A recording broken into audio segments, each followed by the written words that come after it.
I also played against Scotland at Hampden one year. And I actually think I scored in that game maybe possibly one of the better goals that I've ever scored.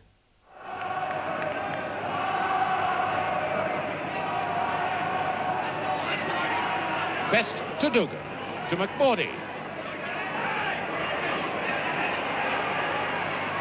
To Best, oh, beautiful goal!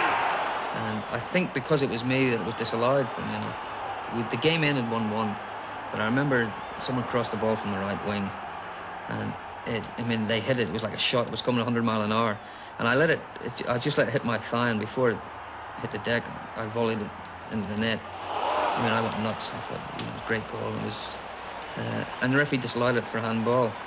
And I think, there was never. I know I didn't handle it. I know I scored a great goal, and this guy has taken it away from me in a split second by. He obviously thought it was a handball. I know it wasn't, but I think it happened so quickly. I think he figured that it was impossible to have controlled it and scored as quickly as I did without handling it. So I think in a way it cost me who I was. It cost me one of the better goals I'd scored.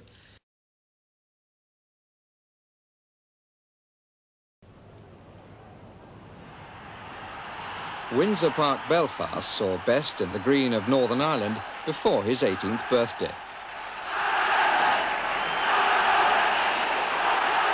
Over the years, there were times when it viewed him as the returning hero. But he proved to be like a butterfly, stopping only to brighten the scene before flitting away.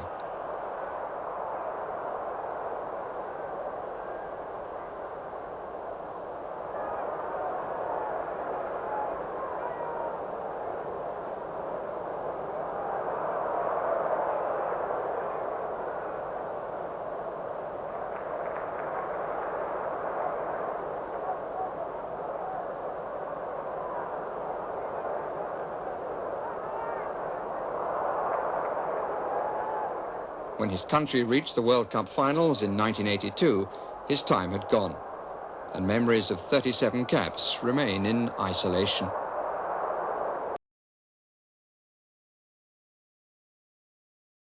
Better, in that situation, and there's agents involved, there's so many people involved, that it'd be very unlikely that a protege like George, if he came about today, would go off the rails, because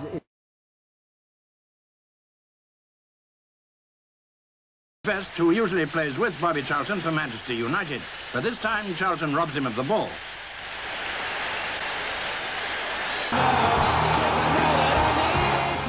Best just was far between him and the goal, and he's got a clear chance, and that's won it. The fact that we lost, was immaterial, but the score there, I'd already scored in the European Cup final, so that was not a bad start, and then to score against England, to get a goal against England, no matter who you are, is a bit special. Brilliant wee man. Next. If he had turned up 10 minutes, 15 minutes before the match, we would have been still delighted to have him in the team. We played together on the Saturday, and George said to me we were going to Hull.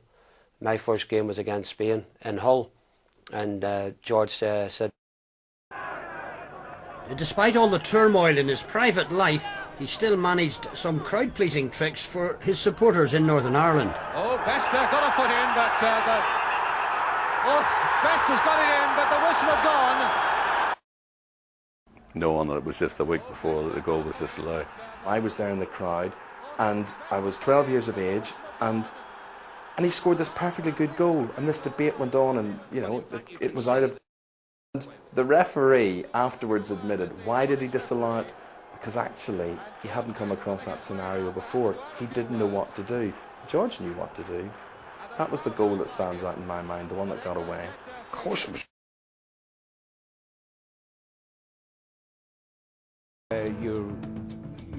I don't know, clubs looked after players much.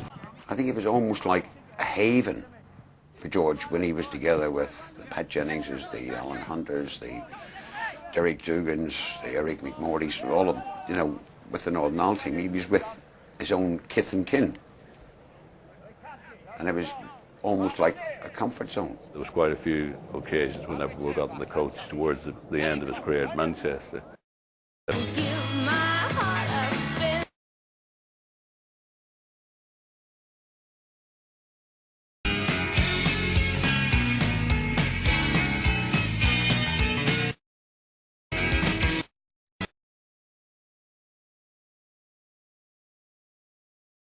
Like, one's got to be honest about it. We weren't just good enough to get George to that final stage. The only sorry thing I can say that really didn't happen to George, but he didn't have a World Cup campaign.